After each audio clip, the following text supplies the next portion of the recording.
क्षेत्र की बात करने नहीं आया हूं। मैं चाहता हूं कि मेरे माध्यम से कही हुई बात आप अपने रिश्तेदारों में, अन्य कंस्टिट्यूएंसीज में, अन्य विधानसभा क्षेत्र में भी आप मेरी बात को जरूर पहुंचाएं। मित्रों, ये चुनाव कोई किसी प्रतिनिधि का नहीं है, कोई किसी कैंडिडेट का नहीं है। यह चुनाव बिहार के भविष्य के बारे में तय करने का चुनाव है। इस बात को भी हमको ध्यान में रखना चाहिए। भारत की राजनीति में और भारत के राजनीतिक चाल चरित्र में बहुत अंतर आया है 2014 के बाद। अगर हम याद करें पिछले चुनाव, कुछ समय पहले को याद करें, तो चुनाव में क्या होता था? कौन किस जाति का है, अगड़ा है कि पिछड़ा है, दायां है या बायां है, गांव में है तो गांव के उस तरफ का है, उत्तर का है कि दक्षिण का है, बिहार में है तो वो उत्तर का है या दक्षिण का है, गंगा के उस पार का है या इस पार का है। यानी चयन की प्रक्रिया जाति के आधार पर, वर्ग के आधार पर, धर्म के आधार पर, अपने पराये के आधार पर होता था। लेकिन जब से नरेंद्र मोदी जी भारत के प्रधानमंत्री बने, तब उन्होंने जो नई संस्कृति, नया चाल, नई चरित्र लाया, वो ये आया कि अब कोई वोट मांगने आता है तो काम के आधार पर उसको वोट मांगना पड़ता है। इस बात को ध्यान रखना।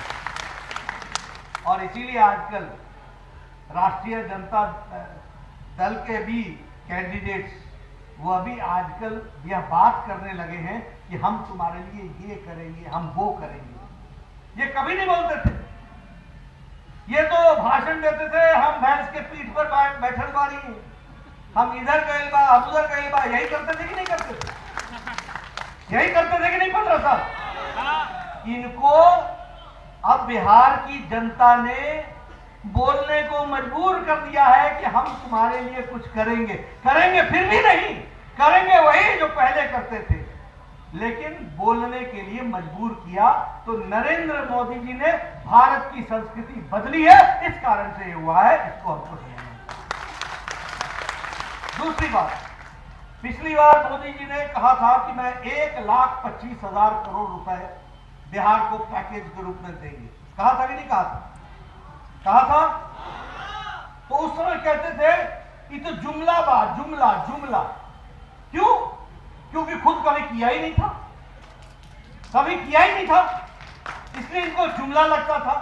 मित्रों, मैंने बिहार की प्रेस को बुला करके पाई पाई का हिसाब दिया है और मोदी जी ने 1,25,000 करोड़ के एक्स्ट्रा 40,000 करोड़ और दिए हैं बिहार को।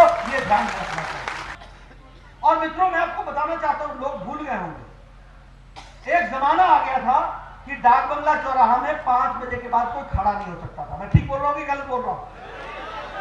आपके यहां के डॉक्टर और इंजीनियर शाम को 5 बजे के बाद निकलते नहीं थे। अपहरण उद्योग बन गया था। बन गया था कि नहीं बन गया था? क्या ये सच नहीं है कि लालू जी के जमाने में गोपालगंज का दलित डीएम, जिसका नाम कृष्णैया था, उसको गाड़ी से खींच करके उसकी जान ली थी कि नहीं ली थी? शहाबुद्दीन ने 2 भाइयों को तेजाब में जलाया था कि नहीं जलाया था? वो दंदना रहा था कि नहीं दंदना रहा था? आज के डीजीपी को शहाबुद्दीन ने गोली मारी थी कि नहीं मारी थी? और फिर भी दंदना रहा था कि नहीं दंदना रहा था? जब नीतीश कुमार की सरकार बनी और वो मुख्यमंत्री बने, तब शहाबुद्दीन जेल के अंदर गया और लोगों में आतंक समाप्त हुआ। ये हमको समझना है। मैं ये सारी बातें आपको इसलिए बता रहा हूं कि आप ध्यान में रखिए। क्या कभी लालू की पार्टी ने कभी माफी मांगी बिहार की जनता से? कभी मांगी? कभी कहा कि आपके साथ हमने गलत किया? इसका मतलब वो आगे भी वही करेंगे, यही उनका मतलब है। कोई सेवा भाव नहीं है, कोई बदलाव नहीं है, वही काम है। अपहरण, डकैती। और सुन लीजिए, ऊपर से आरजेडी तो अराजकता पे विश्वास करती ही है। दोस्ती कर ली माले के साथ, अब वो वामपंथी जो देश को खंडित करना चाहते हैं, जो टुकड़े टुकड़े की बात करते हैं कि नहीं करते? 19 सीटें तुमने उनको वैसे दे दी, 9 उनके सहयोगियों को दे दी, 10-12 सीटें उन्होंने तुम्हारी आरजेडी से ले ली। ये माले ने तो आरजेडी हाईजैक कर दी, हाईजैक कर दी। क्या आप ऐसे अशांति चाहते हैं बिहार में? क्या आप इस तरीके का व्यवहार चाहते हैं बिहार में कि जिसमें अशांति रहे? इछरी कांड याद है ना? स्वयंसेवकों को, आपके ध्यान में होगा, स्वयंसेवकों को मारा गया था वामपंथियों के द्वारा। पिपरा कांड याद है ना? ये सब कांड कब हुए थे आपको मालूम है ना? मित्रों, इसके साथ और मिल गई है वो कांग्रेस पार्टी। अब कांग्रेस पार्टी आजकल पाकिस्तान की वकील बनी हुई है। कैसे? राहुल गांधी बोलेंगे 370 पर, तो हमारे इमरान साहब राहुल के स्टेटमेंट को लेकर के यूएन जनरल असेंबली में दलील देने जाते हैं, यानी राहुल बने पाकिस्तान के वकील। शशि थरूर भारत को लाहौर के मंच पर गाली देते हैं और पाकिस्तान की तारीफ करते हैं। मणिशंकर अय्यर बोलता है बिहार भारत में मोदी जी से बचाओ, कहां बोलता है? पाकिस्तान में जाकर के। पी चिदम्बरम बोलते हैं कि मैं धारा 370 को हटाऊंगा। हटनी है धारा 370? हटनी है? मित्रों, एक देश में एक निशान, एक विधान, एक संविधान, एक प्रधान, ये बात हम लोगों ने कही थी, इसको हम लोगों ने पूरा किया।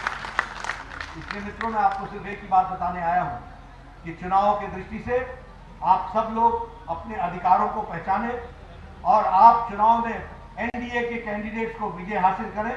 यह जीत किसी कैंडिडेट की नहीं होगी, यह जीत किसी व्यक्ति की नहीं होगी, यह जीत बिहार की होगी और बिहार के विकास के लिए लगाया गया जोर होगा। इसको हमको समझना चाहिए। आप सब लोग इस बात को पूरा करेंगे, मेरा विश्वास है। आपने मेरी बात सुनी और आप सब लोग इतनी बड़ी संख्या में इतने ध्यान से बैठ करके सुन रहे हैं। मुझे इससे पूरा ध्यान में आता है कि बिहार राजनीतिक चेतना की भूमि है, बिहार देश को आगे दृष्टि देने वाली भूमि है और बिहार अपने हित का फैसला करना अच्छे तरीके से जानती है। इन्हीं शब्दों के साथ बहुत बहुत धन्यवाद। जय भारत, जय बिहार।